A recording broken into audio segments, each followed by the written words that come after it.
वहीं कांग्रेस के चुनावी घोषणा पत्र को लेकर के सियासी घमासान लगातार जारी है। जहां एक तरफ प्रधानमंत्री नरेंद्र मोदी ने कांग्रेस पर तंज कसा है, वहीं कांग्रेस की तरफ से भी वार पलटवार का दौर जारी है। रिपोर्ट देखें।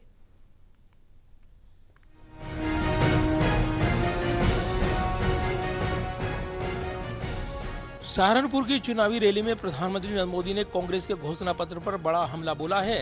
प्रधानमंत्री मोदी ने कहा कि कांग्रेस के घोषणा पत्र पर मुस्लिम लीग की छाप है, जिसका एक हिस्सा वामपंथियों की छाप वाला है।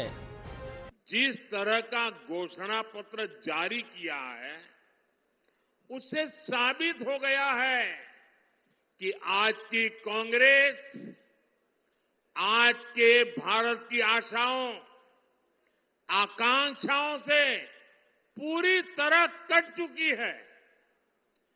कांग्रेस के घोषणा पत्र में वही सोच झलकती है जो सोच आजादी के आंदोलन के समय मुस्लिम लीग में थी।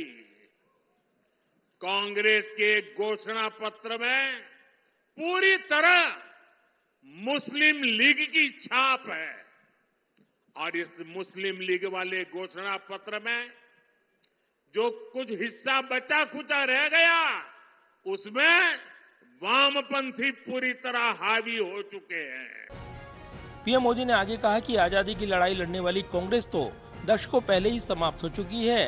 अब जो कांग्रेस बची है, उसके पास न देश हित में नीतियां हैं और न ही राष्ट्र निर्माण का विजन है। जिस कांग्रेस ने आजादी की लड़ाई लड़ी थी और कैसे बड़े बड़े दिग्गज कांग्रेस के साथ जुड़े हुए थे, महात्मा गांधी का नाम जुड़ा हुआ था, लेकिन आज देश एक स्वर से कह रहा है, आजादी की लड़ाई लड़ने वाली वो कांग्रेस तो दशकों पहले ही समाप्त हो चुकी है। अब जो कांग्रेस बची है, उसके पास ना देश हित में नीतियां हैं और ना ही राष्ट्र निर्माण का विजन। वहीं प्रधानमंत्री मोदी के सहारनपुर में कांग्रेस के घोषणा पत्र की तुलना मुस्लिम लीग से करने को लेकर कांग्रेस नेता जयराम रमेश ने भी पलटवार किया है।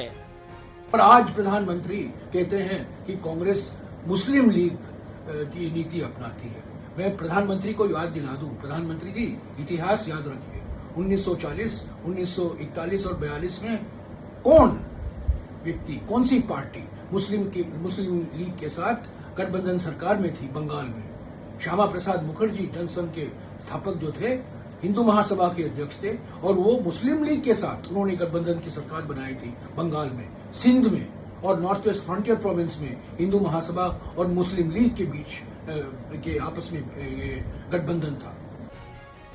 पार्टी महासचिव जयराम रमेश ने कहा कि आरएसएस और जनसंघ के संस्थापक श्यामा प्रसाद मुखर्जी ने भारत छोड़ो आंदोलन का सक्रिय रूप से विरोध किया था। जयराम रमेश ने कहा कि मुखर्जी जो उस समय हिंदू महासभा के अध्यक्ष थे, वास्तव में बंगाल में मुस्लिम लीग के साथ गठबंधन सरकार का हिस्सा थे। कैमरामैन पवन शर्मा के साथ प्रदीप कुमार, टोटल न्यूज, दिल्ली।